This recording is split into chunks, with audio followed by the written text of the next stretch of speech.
So I'll tell you this. So, Andrew, can you tell us about toxic masculinity and what it is in your eyes? Does it exist? Is it a farce? Toxic masculinity. Because you're considered the king of toxic masculinity. Yeah, I've got that title. Yeah. Toxic masculinity is a term that was invented by women nobody wants to fuck to describe the men that the women do want to fuck. Damn, son, where'd you find this? That's all it is. That's all it is. No, but on a real level, right, this whole idea of being toxically masculine is complete garbage. And the reason it's garbage is because it's a first world problem first. Because when you put males and females in survival situations, or the closer they are to a survival situation, the quicker they're going to revert to their gender roles. If you put a whole bunch of men and a whole bunch of women, you strand them on a desert island, the men would start having to build things and fight off the animals, and the women would start farming and whatever the women would do, right? Exactly. Yeah. So when shit hits the fan, everyone reverts to their natural gender roles. So if you live in a country like Romania or Russia or a country that's poor, the closer it is to survival, the lower the economic prosperity of the country, the closer people are to their natural gender role. So Russian men are masculine, Russian females are feminine. But in America, it's the richest country in the world. It's a first world problem. All the women get to be stupid and the men get to be pussies because it's just a first world problem. This whole idea of being toxically masculine is absolutely garbage. Nobody's toxically, listen, you're not going to call me toxically masculine if someone breaks in the house and I start spraying. No one's going to start calling me toxically masculine. No, there was no one called toxically masculine when they were fucking staying on the Titanic to die. Right?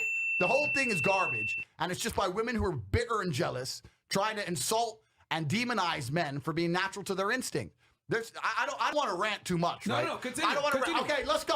Let's go. This. The world we live in today tries very, very hard to refuse a man his natural instincts as a man. Yeah. And this is done on purpose. This is not done on accident. There's no war on men on accident.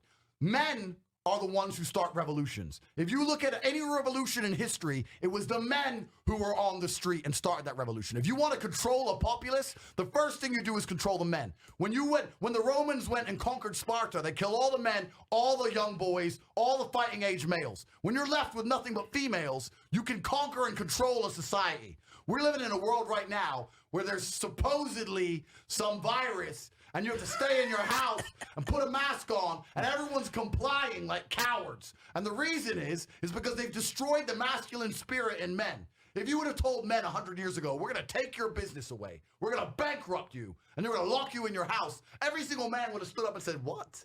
Who are you? You ain't listening to us.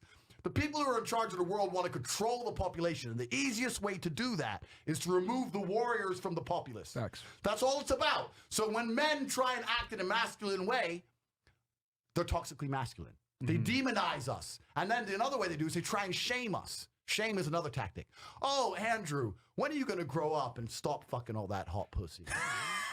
Grow up. Who hurt you? Yeah, who like, hurt you? Who Yeah. hurt your feelings? I'm enjoying my life. Right? I'm enjoying my life. Like, and I enjoy the company. I'm not saying I can't be loyal if I have a girlfriend, of course. But also, if I'm single and I don't want to be loyal, I'm a full-grown man. I can make my own choices, right? Yep. Why should I be demonized or shamed for that? But they don't want that. They want men. We are the backbone of every economy. Facts. They want us to be worker ants. Facts. They want us to be semi-depressed with no fighting spirit to resist against the tyranny.